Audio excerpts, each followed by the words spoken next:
Kenny, before I get started, I need to introduce four people very important to me in our program.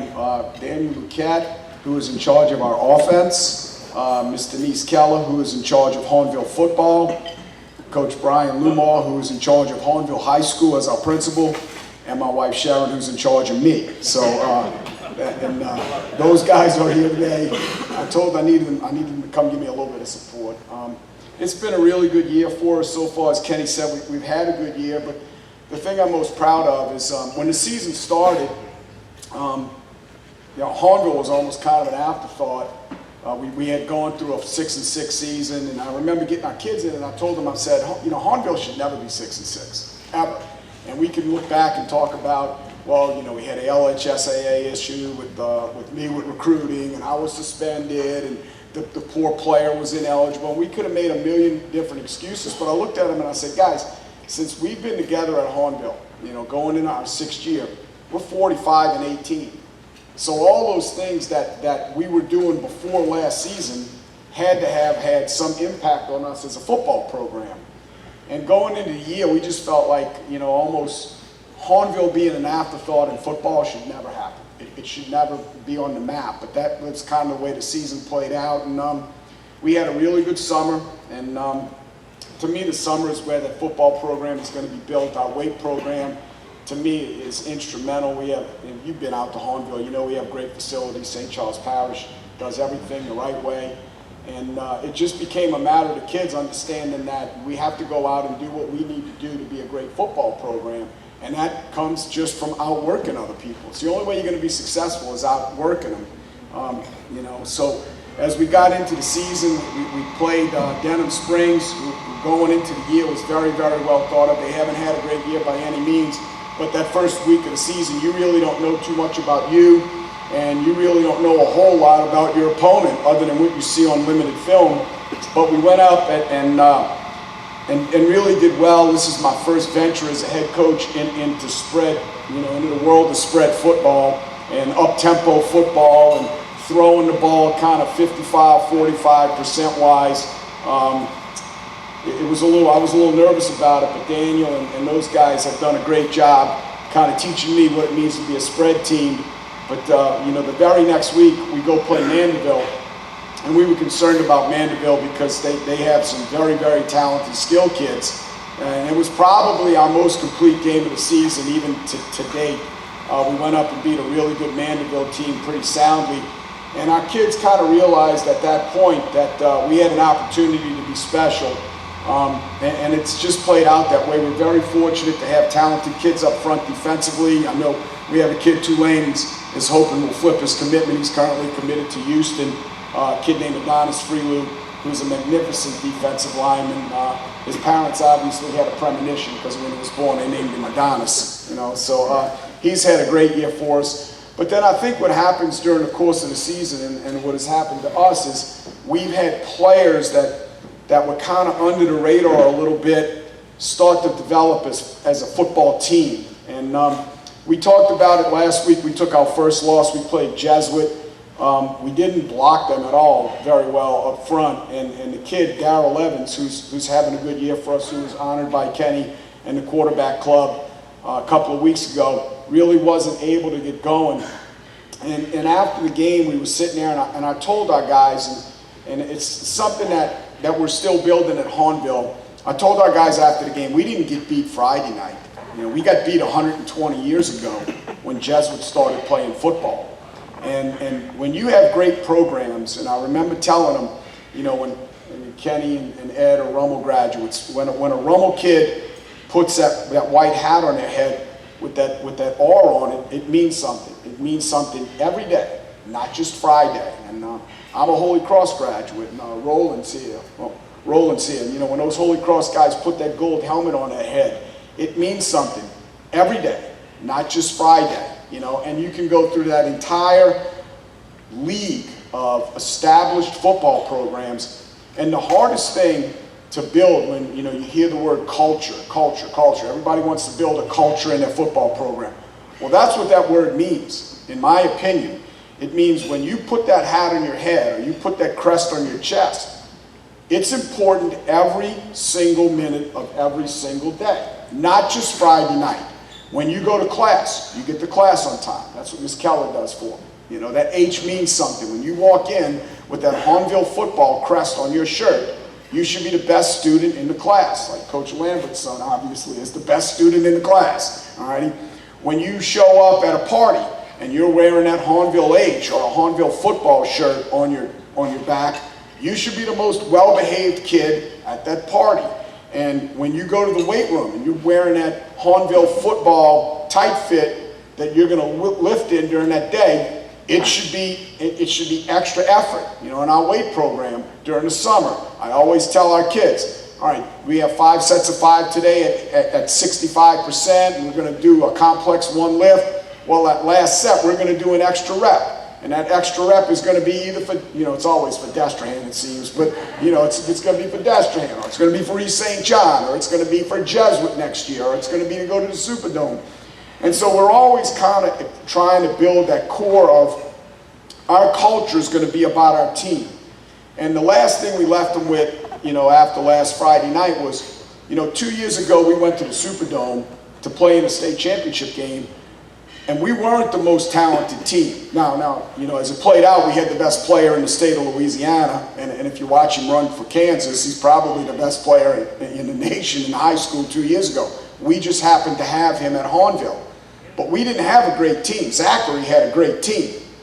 This year, I think we are more of a complete team. And I truly just kind of credit it to what goes on in our school and what goes on in our school system.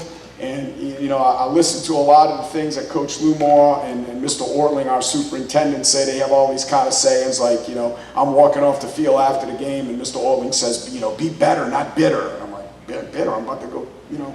But anyway, you know, I always kind of think of these things, and as it applies to our kids and our school and our school system, and it's a carryover into our locker room and into our weight room. And to me, that's what it's all about. You know, if I could give you any advice, I know Coach JT's giving you a ton, but I tell our kids all the time, and I know Coach Lumar doesn't like to hear this, and your principal probably wouldn't either, but in the world I live in, the 2 most important rooms on our campus are the weight room and the locker room. It's not the computer lab or the biology lab or the chemistry lab. I don't care about those things. I care about the weight room and the locker room. And that is carried into our program. And you know, I'll let Ms. Keller worry about English 3. You know, I'm going to worry about, can we go out this week and beat a really good Destrehan team to get the highest possible seed that we can get. You know, and so I think the more people you have in your program that believe in the community of your school, academically, athletically, and in your arts programs, you know, the better your football program is going to be as a result of that. You know, and I know the Friday night experiences at Hahnville have been spectacular.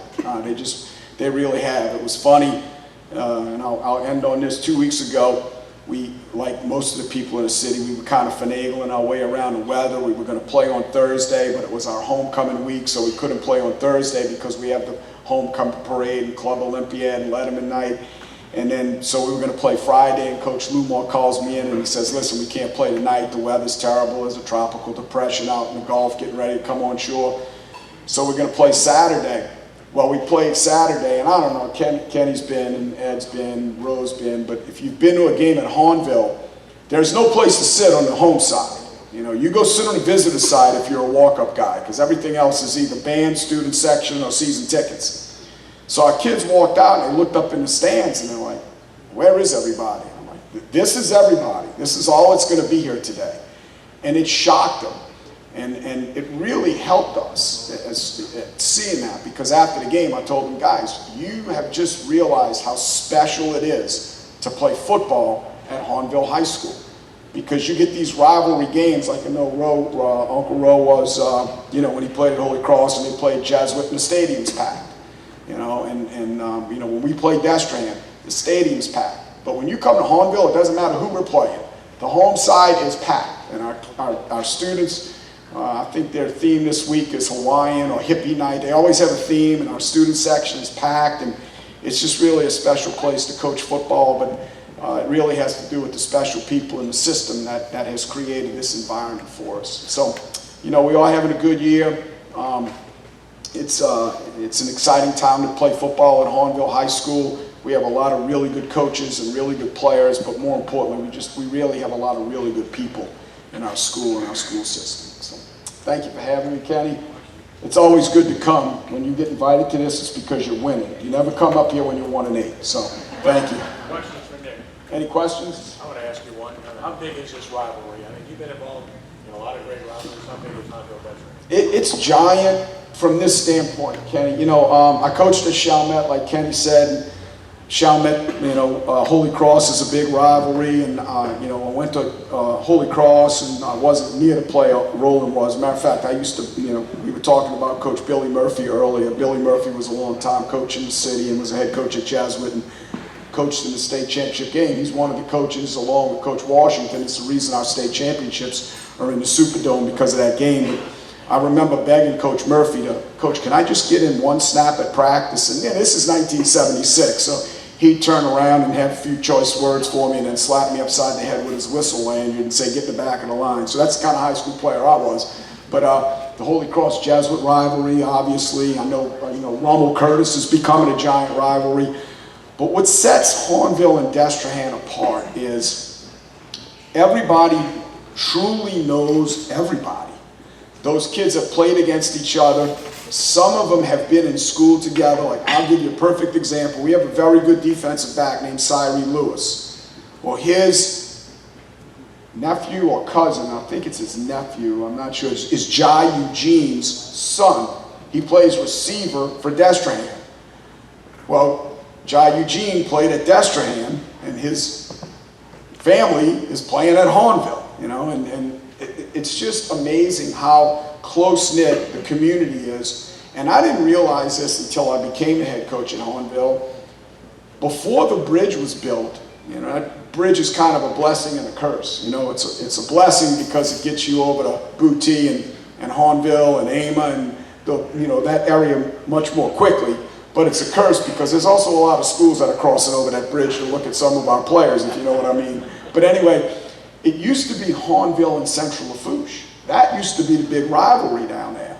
But that bridge was built, and it cemented what I consider just one of the great, great rivalries in high school football. And the thing about that rivalry as well is, as you guys know, if you follow prep football, those two teams are traditionally making runs in the playoffs. Just, you know, Destrehan has been very, very deep. In the 6 years that I've been there, they've been to the Dome. We've been to the Dome. We've had 3 quarterfinal runs. Destrehan has had 2 semifinal and a quarterfinal runs. So there's not only that, there's a lot of really good football players. Matter of fact, I told Steve Robichaux yesterday, we were talking, I said, Steve, you have more players playing at LSU than Hahnville has playing college football. So could you give me a break this year, you know? And again, Friday night, you know, we have a Houston commit. They have a Mississippi State commit at receiver, an Alabama commit at running back, a Tulane commit on the defensive line. There's just going to be a lot of really, really talented football players in the field, and the electricity in the stadium, and you know, it's one of the few rivalries where the parish, you know, the school superintendent and the sheriff get together to put out parking restrictions for people. So it's going to be a great game. I'm really looking forward to it. Any other questions? Ed? Coach, can you talk about maybe last week being in some way helping you this week as far as being able to kind of get guys' attention? You know, I remember when I scheduled the game, a couple of the coaches came in and said, man, what are you, crazy? And of course, they know I am crazy, so that was an easy answer. But I think when you go through, our district has been really hard this year. We have some really quality football teams in our district. East St. John is very good.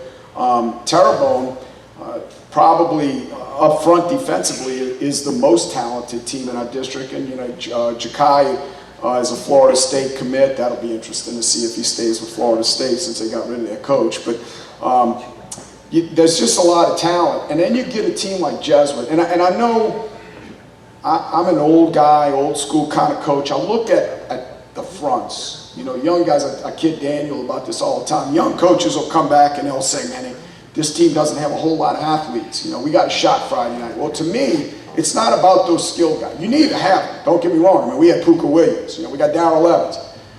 But it's up front. You know, if you can't block people and you can't defend the run, you're not going to win football games. And I knew all week long, looking at Jesuit up front, I'm like, we really haven't blocked people very well since the East St. John game. And Jesuit is extremely talented. Matter of fact, Coach, I'd probably go over there right quick and get, I don't think anybody's off at 49 yet, but that dude's a ball player. And then up front offensively, I can't think of a better offensive line coach. I guess maybe Deuce sees him in the NFL, but then Mark Sanji. So right away when you're playing Mark Sanji's coached football team, their offensive line is superbly coached. I mean, to the point where they even hold very well. Like, they hold so well, they don't even get a flag, And so I knew going into that we were going to have some problems, but I also know this, we're probably not going to play a better football team along the way until, if we're fortunate enough to get to the quarterfinals. And I think it humbled us a little bit. It set us back, and it made us go back to work. And yesterday was one of the very best. It's hard to motivate anybody to practice that first practice of the week. High school, college, or the NFL. That first practice, it seems like the game is a month away, but it's 5 days away. So Mondays have traditionally been kind of rough. We had a great Monday practice, really an exceptional, a lot of focus. Our kids were hitting a little bit, and when you're hitting in week 10, you know that you've made some strides in the way you want to be. So I really appreciated the Jesuit game, and for me, a guy that I love high school football. We've talked about it. I just love high school football. You're playing Jesuit. When you get in those games, the Jesuits and the Holy Crosses and the Rummels and the St. Augustines of the world, it's not just Friday night football. It's the history of Friday night football, and I enjoyed that. So I like playing them. We could talk forever about split and select and non-select and all that craziness. Well, I like playing those guys. And, at the end of the day, you better figure out a way to beat them. My brother, who's obviously a Holy Cross graduate, he couldn't wait to call me Friday after the game and say, well, let's see, first year you lost to Rummel in triple overtime. The next year you lost to St. Thomas More. The next year you lost to Brother Martin. The next year you lost to Brother Martin again on the second year of the contract. And now this year you lost to Jesuit. Obviously, it's a good thing you didn't go to a Catholic school to be a head coach, because you can't beat any of them. Appreciate it. So, but anyway, that's what that game meant. So, thank you. Anything else? Thank you, guys, and thanks for your all quarterback play.